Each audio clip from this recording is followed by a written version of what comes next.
Hello दोस्तों, क्योंकि सास भी कभी बहू आज के एपिसोड में आपने देखा कि एपिसोड की शुरुआत में गौतम अदालत में कहता है कि तुलसी हमेशा अपने बच्चों के खिलाफ जाती है और हेमंत अपनी भाभी का बचाव करते हुए आपत्ति जताता है। गौतम सवाल करता है कि वह शुरू से ही अपने पति पर आरोप लगा रही है और जवाब मांगता है। परी गौतम को बताती है कि वह शुरू से ही रणविजय की से शादी करना चाहती थी और अजय से शादी करने को तैयार नहीं थी। गौतम परी से पूछता है कि आगे क्या हुआ और परी बताती है कि उसने अजय से रिश्ता तोड़कर रणविजय से शादी कर ली। परी अपनी गलती मानती है लेकिन उसके माता पिता निर्दोष है और गौतम परी से कहता है कि वह रणविजय पर झूठे आरोप लगा रही है। हेमंत अदालत को बताता है कि गौतम यह साबित करने की कोशिश कर रहा है कि परी रणविजय पर झूठे आरोप लगा रही है और अदालत अगली सुनवाई के लिए स्थगित हो जाती है। गौतम हेमंत से शांत रहने को कहता और कहता है कि गौतम हेमंत से शांत रहने को कहता और अगली सुनवाई की वह अगली सुनवाई में मिलेगा। तुलसी को याद आता है कि कैसे गौतम उसका असली बेटा होकर और रणविजय उन पर मुस्कुराता है। तुलसी तनाव में है और मिहिर भी परी को लेकर चिंतित है। मिहिर तुलसी से पूछता है कि गौतम क्या कर रहा है, वह अपनी बहन के खिलाफ क्यों जा रहे हैं। हेमंत मिहिर को बताता है कि गौतम उनके खिलाफ लड़ रहा है और शोभा सबको बताती है कि गौतम सब कुछ क्यों भूल जाता है। नोएना का गौतम के कामों पर ताना मारने लगती है और मानती है कि वह एक अच्छी माँ है। मिहिर नोएना को चुप रहने को कहता है और नोएना तुलसी से पूछती है कि गौतम उनके खिलाफ क्यों लड़ रहा है। नोएना सबसे पूछती है कि गौतम पहले क्यों नहीं आया और हेमंत पूछते कि उसे कैसे पता चला कि गौतम वापस आ गया है। नोएना हेमंत से कहती है कि उसे पता होना चाहिए और हेमंत नोएना को बताता है कि उसने गौतम से कितनी बार संपर्क करने की कोशिश की लेकिन वह सच जवाब नहीं दे रहा था। हेमंत सबको बताता है कि उसने गौतम को फ़ोन किया लेकिन वह बिजी था और नोएना तुलसी से कहती है कि वह पहली बार किसी महिला को इतने सारे बच्चों के साथ देख रही है।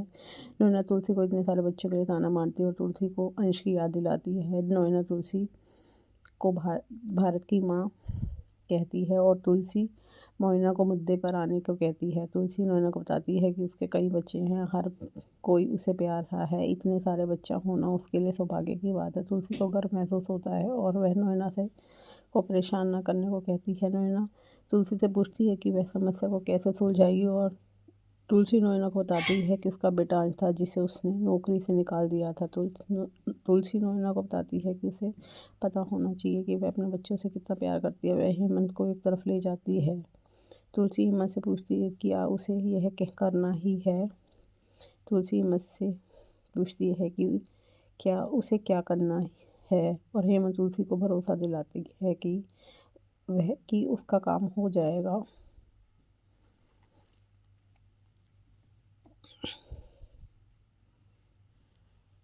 तुलसी गौतम वीरानी के पत्ते पर रेडस पर पहुंचती उसे पता चलता है कि घर बंद है। वह आदमी तुलसी को बताता है कि गौतम यहाँ नहीं रहता और वह बेंगलोर से काम करता है। तुलसी उस आदमी से गौतम को एक नोट देने को कहती है। वह आदमी घर खोलता है जहाँ गौतम पहले से ही अंदर बैठा होता है। गौतम तुलसी से दुखी होने के कारण उसकी मदद करने के लिए उस आदमी को धन्यवाद देता है।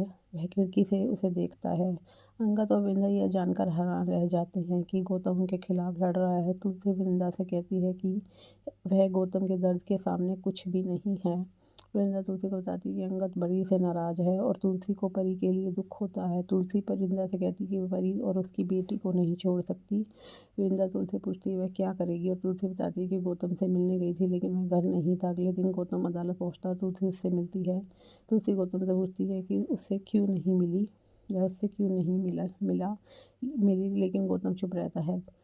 लेकिन तुलसी गौतम से कहती है कि उसे फ़ोन करना चाहिए था लेकिन गौतम किसी और से बात करते हुए प्रतिक्रिया देता है। गौतम तुलसी को नज़रअंदाज करता है और मामले पर ध्यान केंद्रित करता है। गौतम तुलसी से कहता है कि वह अपने मामले को लेकर बहुत गंभीर है, वह हारना नहीं चाहता। तुलसी गौतम से अपनी बहुओं और पोते पोतियों के बारे में पूछती है। गौतम तुलसी से कहता है कि उसे उससे नहीं पूछना चाहिए और तुलसी कहती गौतम क्यों जा रहा है, वह पूरी तरह से बेतुका है। गौतम तुलसी से कहता कि उसने मामला ले लिया है और वह निश्चित रूप से जीतेगा। गौतम तुलसी को उन मैसेजों के बारे में बताता है जो परी ने अजय से शादी के दौरान रणविजय को भेजे थे। गौतम तुलसी से कहता है कि अगर रणविजय जीत जाता है तो उन्हें उसे मुआवजा देना पड़ेगा और गौतम तुलसी से कहता है कि रणविजय को उसके शेयर दिलाने में मदद करेगा। अब आगे का एपिसोड जानने के लिए हमारे चैनल को लाइक और सब्सक्राइब कीजिए।